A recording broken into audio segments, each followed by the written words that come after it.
really funny is when you go full screen on that, not the thing, sorry, the OBS, when you go full screen on what it shows you, it dies. Huh? OBS just dies if you go full screen on the shows it in.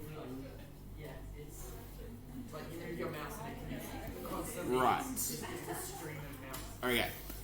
So, guys, we're going to look at finding the area between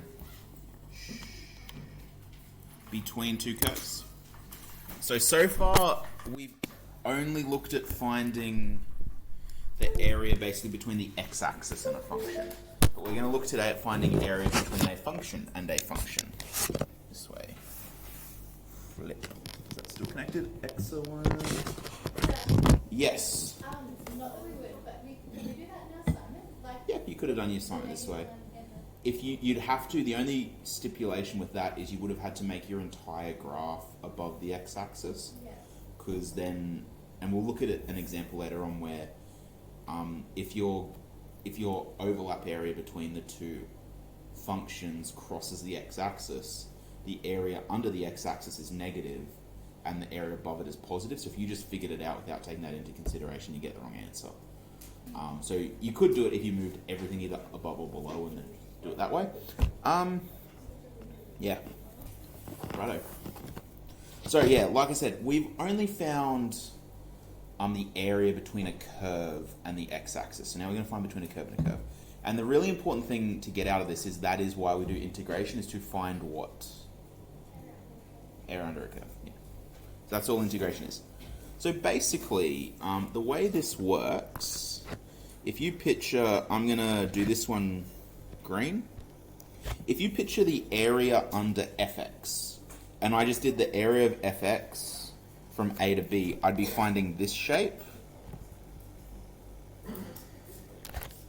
Oh, that's not very well done. And if I was finding the area under gx, I'd be finding this shape. So the way we find the area between them is we basically just take the bigger area and subtract the smaller area away.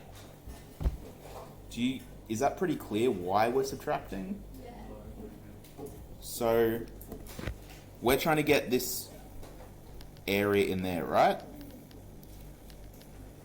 Let's pretend I can color inside the lines. That area in there, it's basically that area under F, but missing the area under G. So to find that area, all we've got to do is take the area under F and minus away the area under G. Yes? Cool. So our general rule is, as well, if we are subtracting two things in integration, so I'm going to integrate under F, I'm going to integrate under G, and then take those away. That's actually the same thing as doing one integration instead of two. So over here we've got the integral from A to B of F minus the integral from A to B of G. That's actually the same thing as the integral from A to B of F minus G. So you don't have to do two integrations. You can do it all in one step, which is kind of handy. How are we feeling with just that idea? Yes? Sorry, to find the area between two curves, we want to do it coordinate outside bounds. Essentially, yeah, because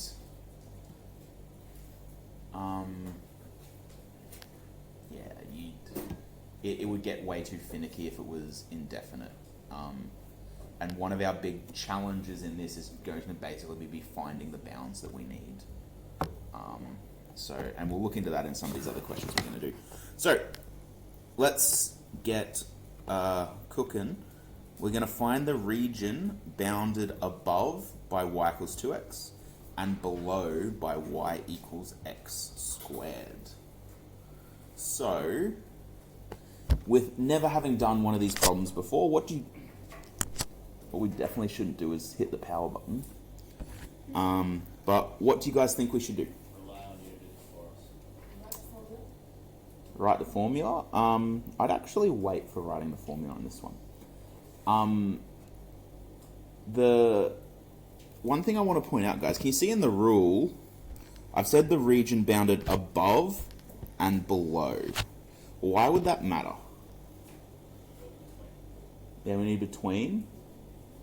Why would the one, which one's above, which one's below matter? Oh yeah, because it's outside the away from the Yeah, because we're subtracting, we want to take the bigger one minus the smaller one. We don't want to get the smaller one minus the bigger one because we'll get the wrong answer. So we need to make sure we figure out which function is on top, which one's on bottom. This one, I've told you which one's on top, which one's on bottom. But, yeah, we'll normally need to figure that out. And to figure that out, the easiest way is to graph it. So these types of questions are very definitely mostly graphics calculator questions. Well, that was dumb. Well, that was dumber. I happen to know that y equals x squared looks like this. And I happen to know that y equals 2x looks like that. How do you know that? Because y equals x is like that, and 2x would just be a steeper version. You're right. And y equals x squared, or when x equals 0, y equals 0. When x equals 1, y equals 1. When x equals 2, y equals 4. Because it's just whatever your y is just whatever your x is squared. And also it's just that's the base quadratic. So it looks like that. So what we're really trying to find is this area in there, the highlighted blue area. So I'm going to make a statement. Tell me if you agree. My area is going to be equal to, I'm just using blue so you can see that that's the area I'm talking about. Area will be equal to can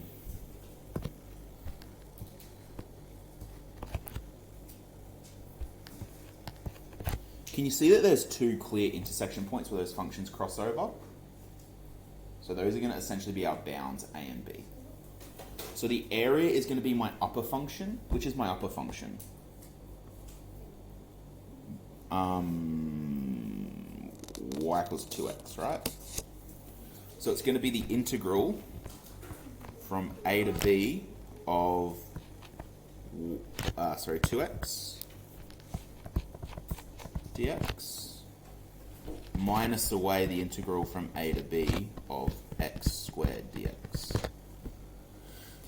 Now, according to my rule, if I have an integration minus another integration, as long as the bounds are the same, I can just do it in one integration. From A to B of 2x minus x squared dx. Okay, do we have all the information we need to solve that?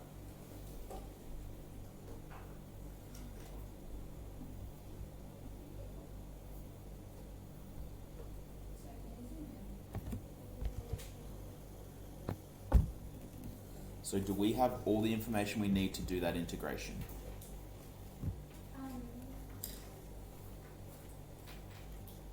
Do we need the balance? We do need the bounds. What is happening at those bounds? Sorry?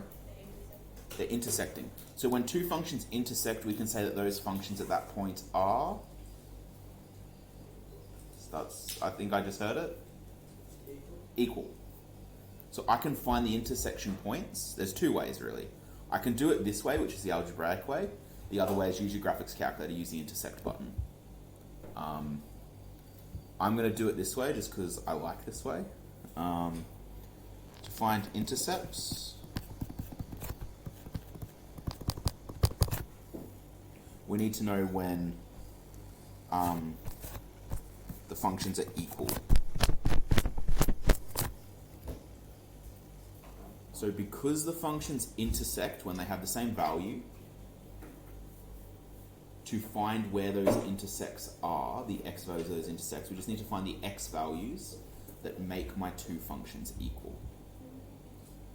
So I'll say it again. To find where my intercepts are, I just need to find the x values that make my two functions equal. So that's going to happen when 2x equals x squared. What I'm going to do is I'm going to get that equal to 0. So one side of that equation equaling to 0, and I'll just use my null factor law to figure that out. So I'm going to minus 2x from both sides. So just because we're zoomed in, I'll just make my pen a bit smaller.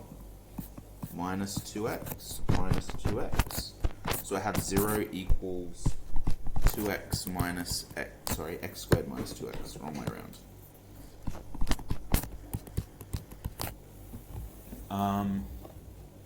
How do you find when a function is equal to 0 that's like got a squared in it? There's two ways. It's one of the things we learnt last year. No, it's not logs. If I have a function like that, 0 equals x squared minus 2x, there's two main ways I can solve that. What could I do? This is really going back. So you actually learnt this in year 10. You can't square root minus 2x. Okay, there's two ways. Quadratic formula is one. I'm not going to do quadratic formula because quadratic formula sucks. The other way is factorizing. If I look at my two terms on the right hand side, is there a common factor? X. So I can pull that out the front. 0 equals x outside of x minus 2.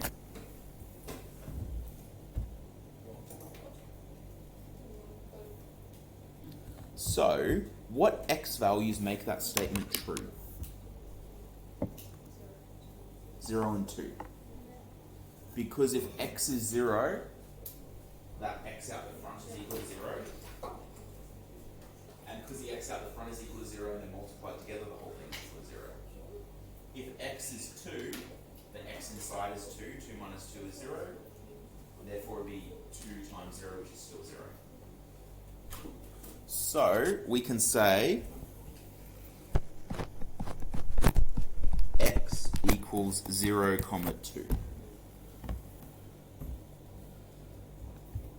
Are we happy with how we found that one, guys? Yeah.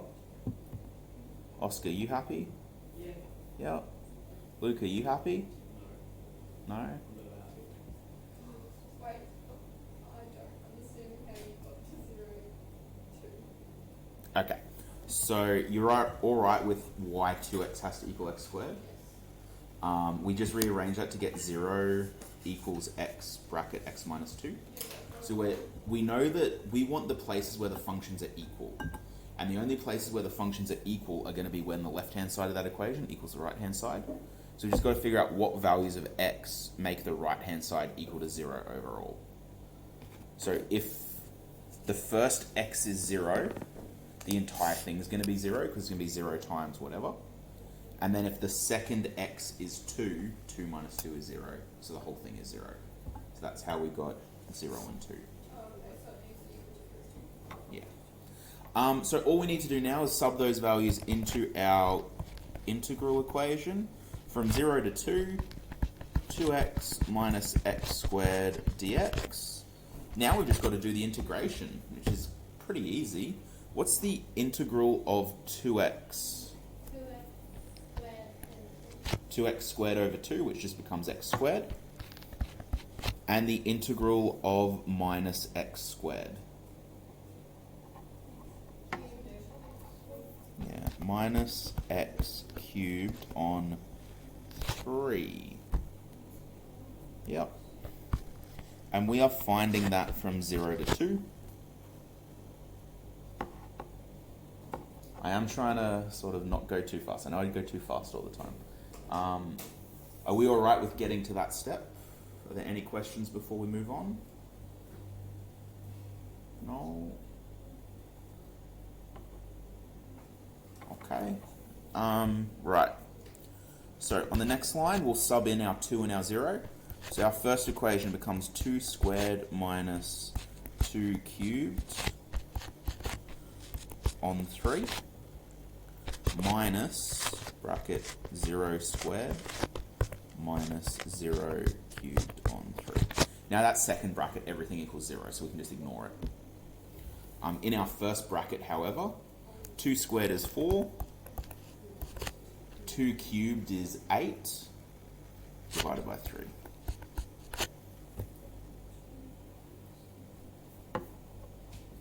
Okay, we happy with this one, guys? Yep. Now we just got to solve that. So 4 minus 8 thirds. Well, a single number has 3 thirds in it, so 4 would have 12 thirds in it. 12 thirds minus 8 thirds is 4 thirds. I'm going to do that the long way because I just got a bunch of blank looks. So we'll convert them both into the same fraction. So 8 thirds, we're going to convert 4 into thirds as well. So divide by 3 on the bottom, times by 3 on the top. 12 thirds minus 8 thirds, which is just 4 thirds.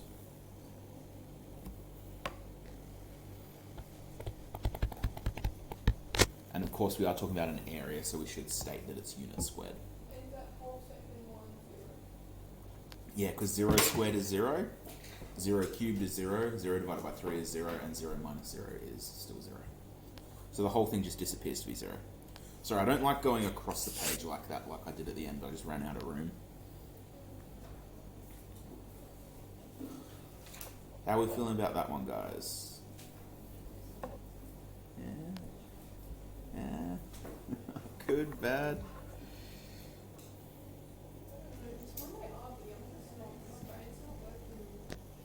Okay, well in that case, do you want to do a harder one? Yay! Let's do a harder one. Okay, find the region bounded by the curves y. Sorry, that should be equals, not minus. Can you just fix that up for me, please? Y equals x squared plus 1, y equals 4 minus x squared. And the lines x equals -1 and x equals 1. So guys, what this is going to look like, we're going to have our Cartesian plane. And then we're going to have our bounds aren't going to be the intersection points anymore. We're going to have the line at -1 and 1 are going to be our bounds. Can I get you guys to plot those functions, just so we have a bit of an idea of what that's going to look like? Is it meant to be y equals,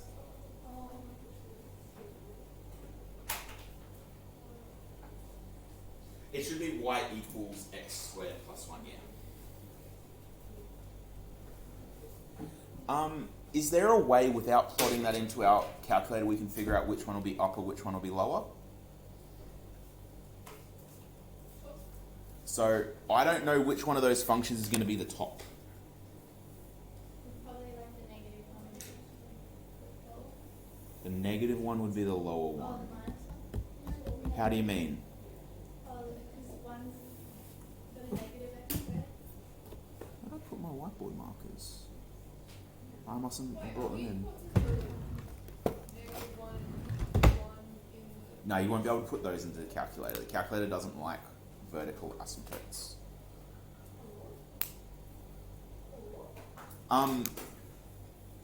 Without putting that into the calculator, guys, you should be able to realize that x squared plus 1 is going to be your bottom function. The reason why, what does an x squared look like? A smiley. So you know that x squared plus 1 is going to be a smiley. Where's it going to cross the y-axis? At 1. At plus 1. Because it's x squared plus 1. So its vertical shift is 1. And then for minus x squared, if you ever have a minus x squared, it's a frowny. And where is 4 minus x squared going to cross the y-axis? 4.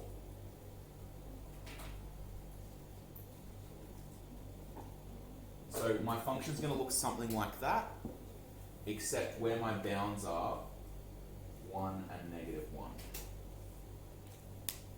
So my function's going to look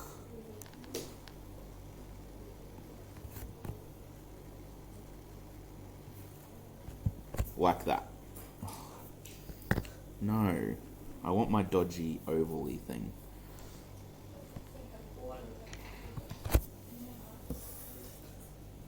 Okay, so the only trick with this one, guys, is essentially figuring out which one's the upper function. And you can do that using your graphics calculator, or you can just puzzle it out, which is what I did. You reckon we would have to do a question that we had to work out whether it was possible? Yep. If you're not sure, this is the way I do it. Like, if you can't do the transformations in your head, that's fine. We know that the area we're going over is from -1 to 1. So all you'd have to do is pick a value in the middle, so let's say 0, and then just sub-0 into both of the equations and see which one's bigger, and that'll be your upper function. So if you sub-0 into x squared plus 1, 0 plus 1 is 1. If you sub-0 into 4 minus x squared, 4 minus 0, 4. So 4 minus x squared is your upper. Yeah, I can't remember. Okay, so all we've got to do now is integrate. So we've got to do our rule. So I'm going to skip that little first step and just say from, what is it, -1 to 1. What's my upper function? 4 minus x squared. Yep. What's the thing? And then I'm going to minus away the lower function. Okay, and I'm going to tell you now I have done something incorrect there. Can anyone pick up what I've done wrong? You just do dx? No, my dx is there. I thought you did too. Oh no. What have I done wrong?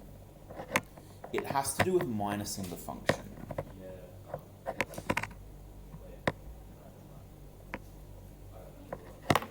So you brackets.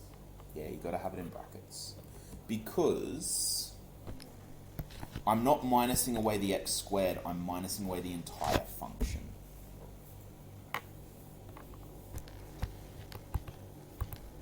So when I carry that minus x squared through, I will get 4 minus x squared minus x squared minus 1. Because that minus applies to everything. Or dx, because I haven't integrated yet. And then last line, we'll just tidy up more. 4, we can minus 1 away from it to get 3. Minus x squared is minus 2x squared. Dx. Integrate that, you get 3x minus 2x cubed on 3 from 1 to -1. Questions, comments, concerns, queries, conundrums? Why should you take it out of brackets and turn it to negative? Oh, yeah. Take it. Okay.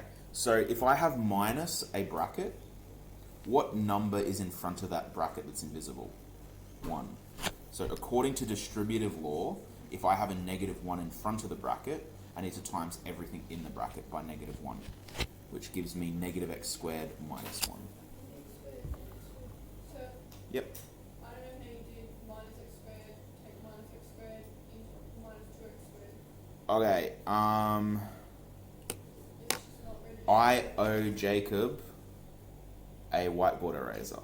Yeah. I then borrow another whiteboard eraser off Jacob.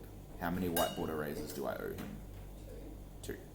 So if I already have one negative, if I already am down 1x squared, and then I lose another x squared, how many x squareds am I down? I'm general school. So screaming out. So if I remember, x squared is just a number. Yeah. I don't know what it is, but it's a number. Oh, wait, So I'm already down by whatever that amount is. I got it. There's a negative there. Yeah. Okay. We all good?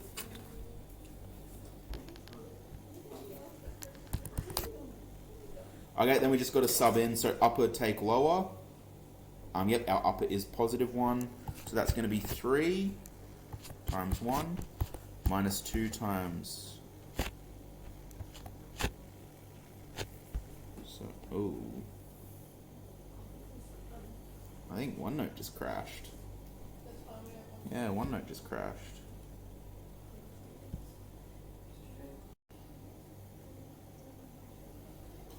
There it is, my OneNote app.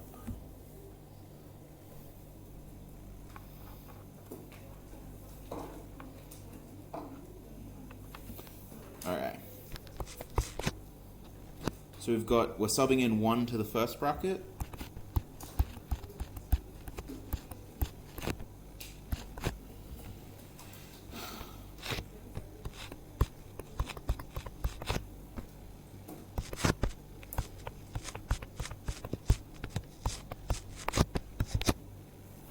Okay, 3 times 1, guys. 2 times 1 over 3 would be 2/3. Okay, 3 times -1. -3. -1 cubed. -1. Always be careful. -1 squared is +1, because negative times a negative. But then if it's cubed, you times it by a negative again, which becomes -1. So 2 times -1 over 3 would be -2 thirds.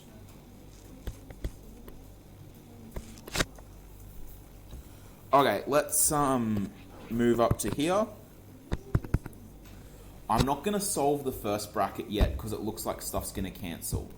And I don't do work that I don't have to. 3 minus 2/3. Now in my second bracket, once again it has a minus in front of it. So I need to times through essentially by -1 to get rid of that bracket. So minus -3 is actually +3.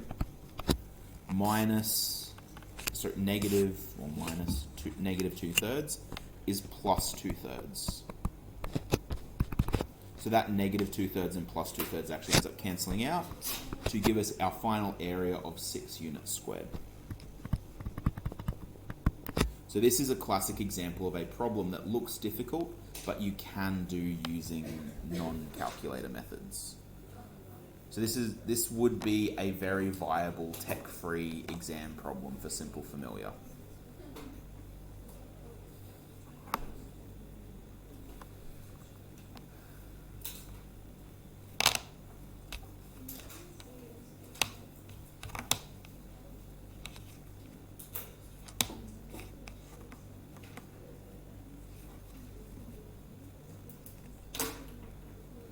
Okay, are there any questions on that before we move on? No? Cool. This one's fun. So, Huh? I don't want to do it. It's actually way easier than it looks because we're not solving it. We're just going to write out how we would solve it. Okay, could we do this equation in one step?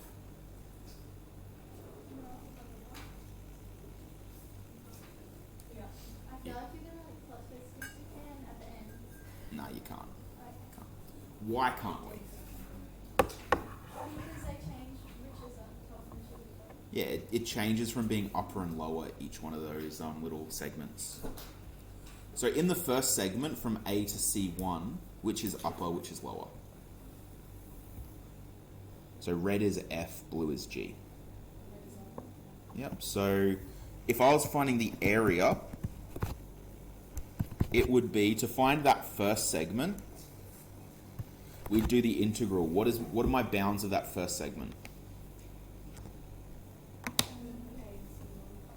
Yep, lower bound A, upper bound C1, and I just do f of x, because f is my upper, minus g of x dx.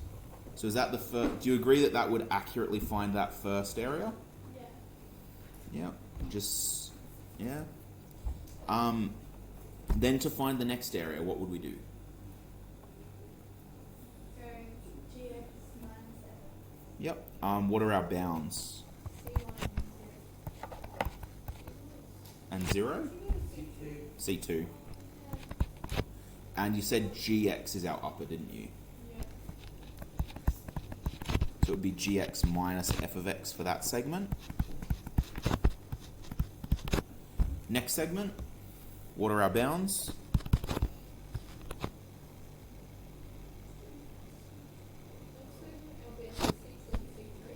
C2, C3. And which is upper? F. So we'll f minus g because f is upper.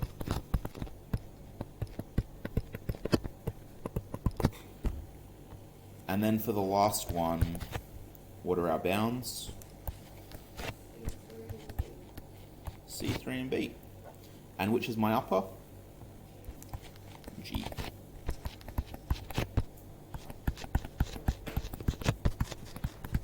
So have we come up with an algebraic solution how you would find the following area?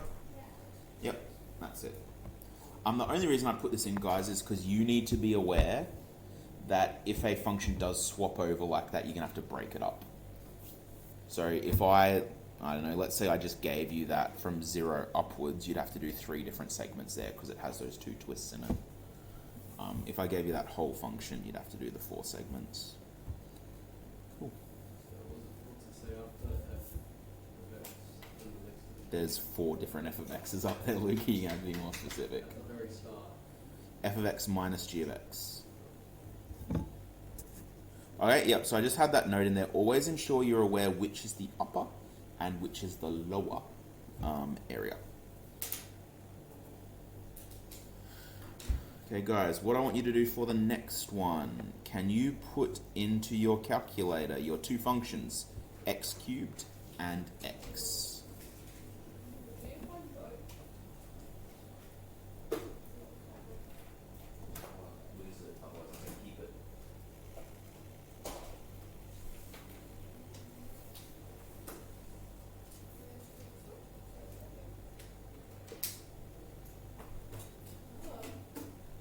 Oh, by the way, sorry guys, before we go on, how come we couldn't do that in one step? So I said before, if you have the integral minus another integral, you can just make them the one integral.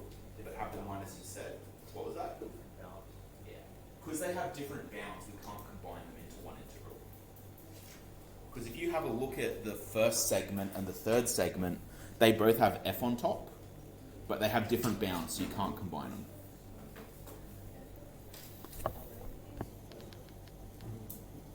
Okay, so guys, for this one, we're doing our little sketch, and what does it look like? So the X line is just diagonal, but on a, we'll go with that. And then the other one is like an inverse looking line. Inverse From looking. left to right. You know what we'll do, so. Shoot, no, you Well, you know what? That's pretty good. And we really want to find this area, right? Am I right? Yeah. Oh, we got one guy from. What do we do? Where do we go? Because this is the area enclosed by the graphs. The reason, when we say enclosed, guys, this is what we mean. We want the, so if it says enclosed, we want the area entirely contained between the 2 graphs. How come we couldn't include, can you see over at this bit, you see how there's area between the graphs over there. How come we can't include that? Yeah, it's not. Yeah, it'll just go on forever, infinity. So that's not enclosed by the 2 graphs. So, strategy time. Can we do this problem in one step, do you reckon? No. How come we can't do it in one step? They change up and down. Yeah, they, in the left-hand side, x cubed is on top. On the right-hand side, x is on top. So my area will be, I'm going to give my bounds names. I'm going to call this A. It's pretty clear that they cross over at 0, but we're still going to confirm that anyway. I'm going to call that B, and then over here I'm going to call it C. So I'm going to say my area is equal to, and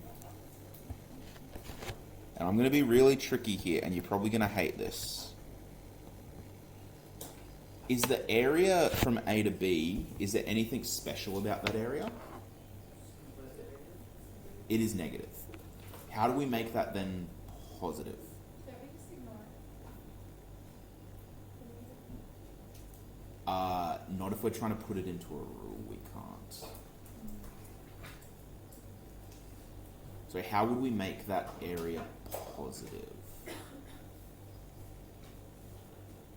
Times by -1. I'm just going to chuck a negative in front of it, and that'll flip the sign. So the negative of from A to B of, and what's my upper? X cubed. X cubed minus X dx. Is there anything special about the right-hand side that we have to take into account for? No, it's boring. So we'll just have to then add that area from B to C. And this time x is on top, so it's going to be x minus x cubed. Because we always put that upper function minus the lower function. Okay, so there's a nice handy rule. Once again, we need to find our bounds. So if this is tech active, we could just sub into the equation, find the intercept points using your graph. If it's not tech active, which I'm going to pretend it's not. Actually, are you guys comfortable using the intersect tool on your graphics calculator? Yeah. No. I quite enjoy it. Fair tough. Yeah. If you just put the two graphs in and go to second sketch, I think, one of the first options should be intersect. And it just gives you a sketch or draw. It might be draw. It's a trace. It's one of your buttons at the top. And then it should be a button that says intersect. It always skips the point I want to go on. Yeah, like why doesn't it sit like yours? Because it's doing a version of limits, so sometimes it's a tiny bit off. It's easy. So, are you in the intersect tool and you have your two graphs up? It should say first curve down the bottom. So click, is the cursor on one of your lines? Click equals. And it'll now say second curve. And move your cursor to the other line if it hasn't already gone there. Press equals, and then it'll say guess. Move your cursor near the intersection point, and then click equals. Which intersection? Whichever one you want to find first. Oh my god. And it should then spit out at the bottom what the intersection coordinates are. Okay, but we're going to do this the old-fashioned way because I know that the intersection points will happen when my two functions are equal. So that means they're going to be equal when x cubed equals x. So I'm going to minus x from both sides. Very similar to before, factor out x. X squared minus 1. Okay. 0 equals. So therefore, x equals, what's the first answer that would make my function equal to 0? 0.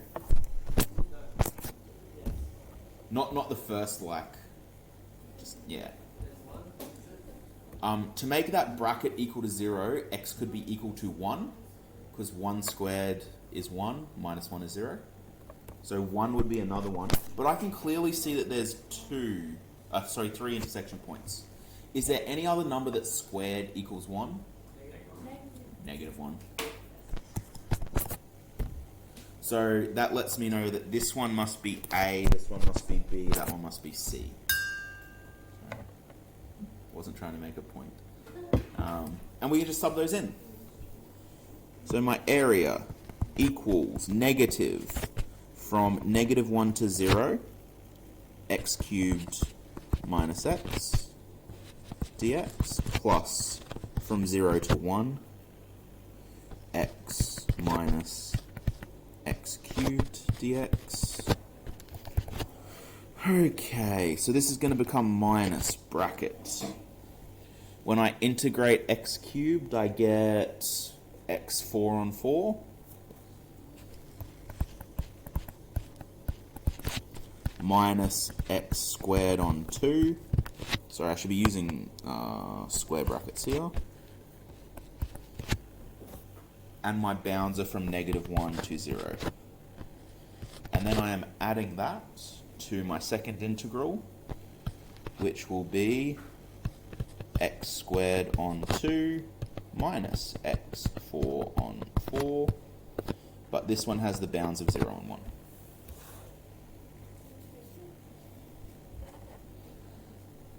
I'm going to cheat a little bit, guys, because it's going to be really long if we try and write out every single one. So if I see something's going to cancel to 0, I'm just not going to write it. So if we look at the upper bound of this first one, that's going to cancel to 0 because there's only x terms. If you sub a 0 in and there's only x terms, it's going to cancel. So I can say that's going to be equal to negative. Now that first bracket is going to cancel to 0, so I'm going to leave it there because we need to know that it's 0 minus something. Minus, and now this is going to get tricky. We're subbing in -1 to x4, so it's going to be -1 to the 4th over 4 minus -1 squared.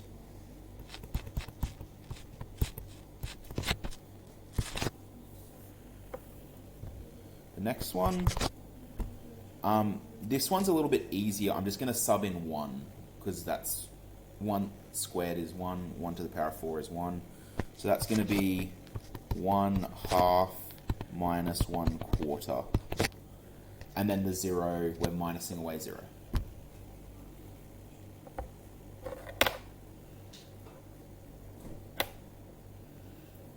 that it? That one? Yep. So, is that just over a conservative? No. I think because there's essentially a double negative, so there's a negative in front of the big bracket, negative in front of the next bracket, is going to end up becoming positives. So you're going to end up with a quarter, so taking a quarter away, adding a half. So I think your final answer might end up being a half, just looking at that. Okay, let's solve this next bracket.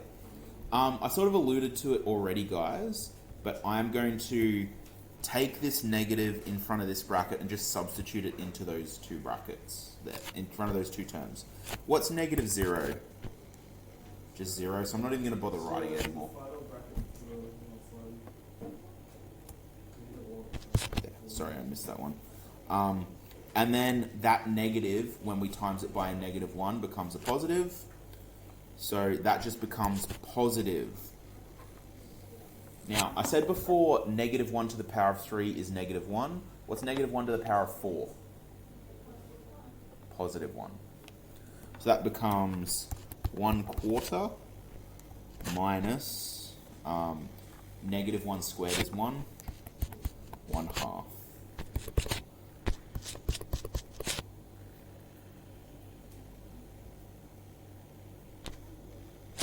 Wait, have I done something silly?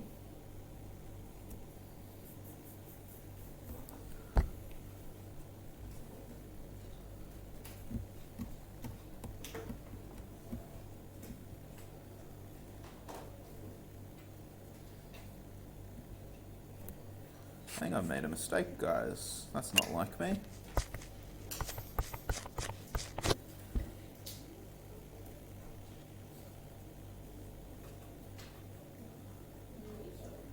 That's right. Oh! That's embarrassing. No, that's right. No, I've done that right. Should we type Sorry. that? I thought that I'd put the lower and upper bound in wrong for the last one. But your lower bound is -1, your upper bound is 0. So I've done that right. Upper bound is 1, lower bound is 0. Just cancel out. It shouldn't though, because you don't have an area of 0. But, yeah, Then you you do. got negative. Because you have the same. But negative. we got rid of that negative by putting that negative out the front. Which means I've done something Use wrong. that negative.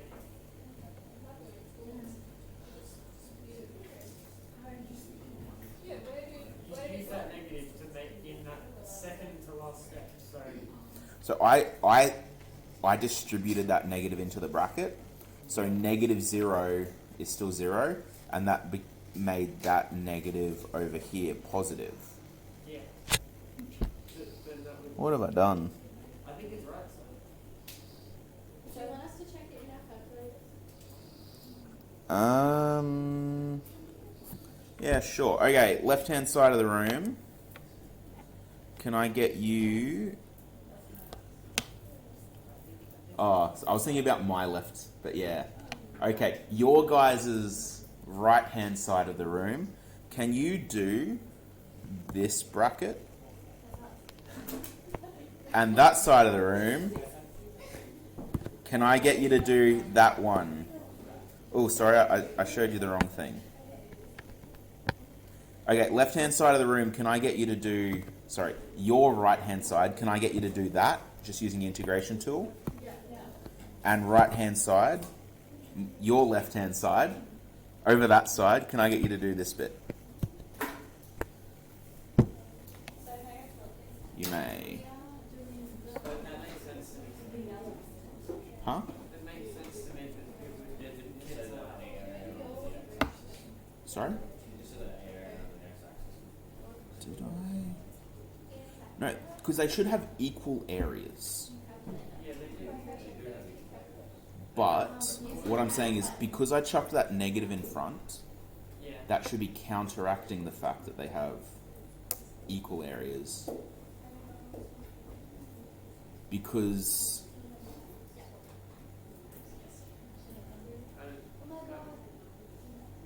It's not enough. So our half is right, like the bottom line is right, because it's... so it should give you negative 1/2. Oh, no, we have a quarter. Oh, sorry, that's what I meant. So, Oh, no, it should be negative quarter. Yeah. yeah. Doesn't it say that? Yeah, I remember. Okay, what I'll do, guys, is I'll think about that for a couple of minutes and figure out where I went wrong in my working out. Can I get you guys to go to page 401 and have a go at those questions there? How long have we got? Got like 20 minutes, so yeah, you guys have a go at that. I'll tell you when I figured out what I've done wrong. I think by trying to cheat and like do the double negative at the same time, I think I've made a mistake. Would be my guess. So what I was saying is, you move the negative to out front, and you still have used the negative. If you hadn't have used the negative, then I think it would have been what you wanted. You still put that, you moved it, but you didn't still use it. You just used it later on. Yeah, but what I'm saying is, my answer here should be negative, and my answer over there should be positive. But I was getting a negative answer over here, which isn't right. Anyway, I'll do the working out the long way and just see where I went wrong in my thinking. But yeah, guys, so grab your textbooks, page 401, I believe it is. And I said question 1 to 10, they're all good questions. They're all considered complex familiar. So I'll say that again. On your exam, a question where you have to find the area between two curves is considered complex familiar. So easy, ignore the fact that I just made a huge mistake, can't figure out what I did wrong. But overall, these questions are pretty easy. Like, there's lots of steps, but they're mostly easy. So this is one that is definitely easier than a lot of other complex familiar problems. Anyway.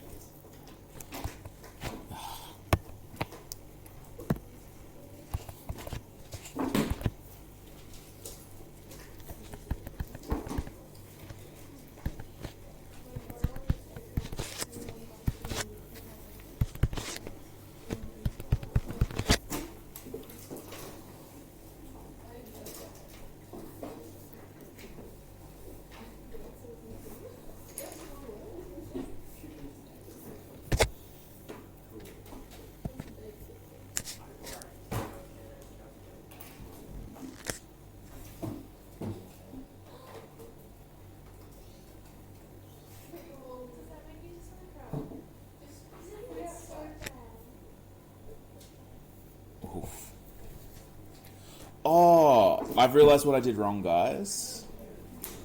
Okay, sorry, I forgot this is a special rule that I'd forgotten about completely. Because integration measures from the function to the x-axis, when I look at my function over here, x cubed isn't really my upper function.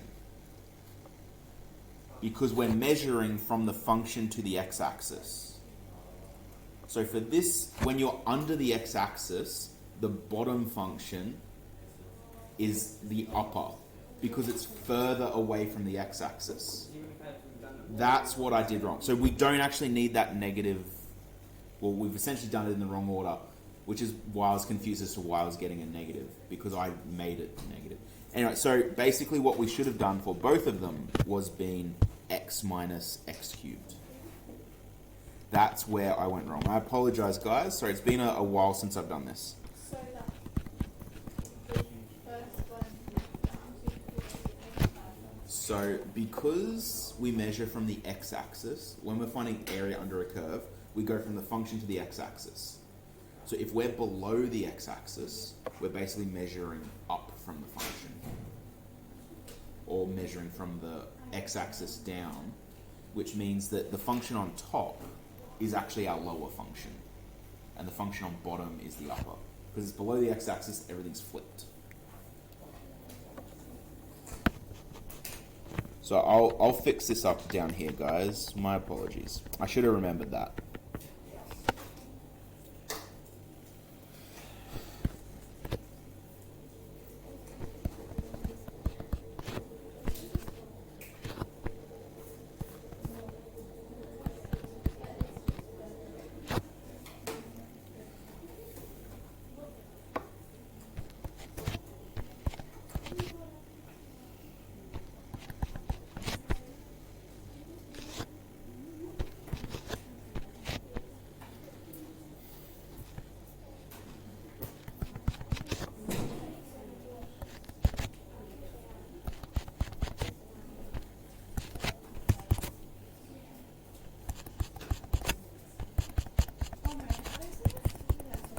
There you go, guys. That's the actual correct answer. You should have gotten a half.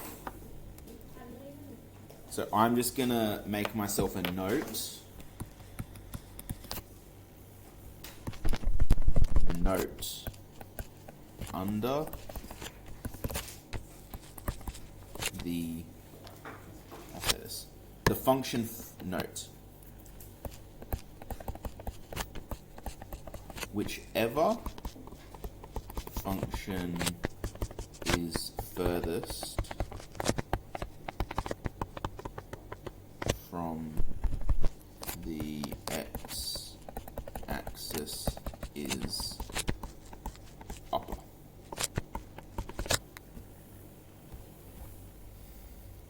So given that x is always the upper function, could we have just done it in one step then?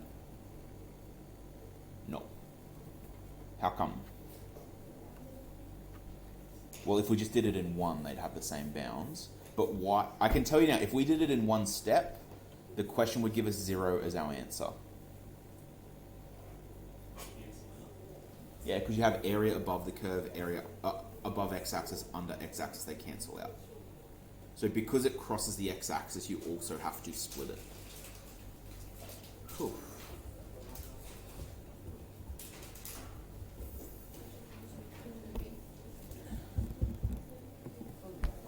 Okay, so we've got about 15 minutes left to have a go at those problems, guys. On Thursday, I think we will have a little bit more time to do integration, but I think that might be our last lesson on integration. We have more or less covered all of the topics, I think, for integration. Oh, I would have thought you meant for the exam. I was like, no. We still have log laws, which we haven't done yet, which are actually really not log laws themselves, but actually using logs. So doing stuff like Richter scale, sound waves, it's pretty cool. Radiocarbon dating is always a favorite problem that I throw in there. And then we've got to do further derivatives as well. So we're going to go back to derivatives again and do some more derivative stuff. Opposite of integration. So we're going to do stuff like the second derivative test, that kind of thing. Not enough information. We need more information. And I'll just stop the recording there, guys. I don't think I've done the roll today. Let's get on that.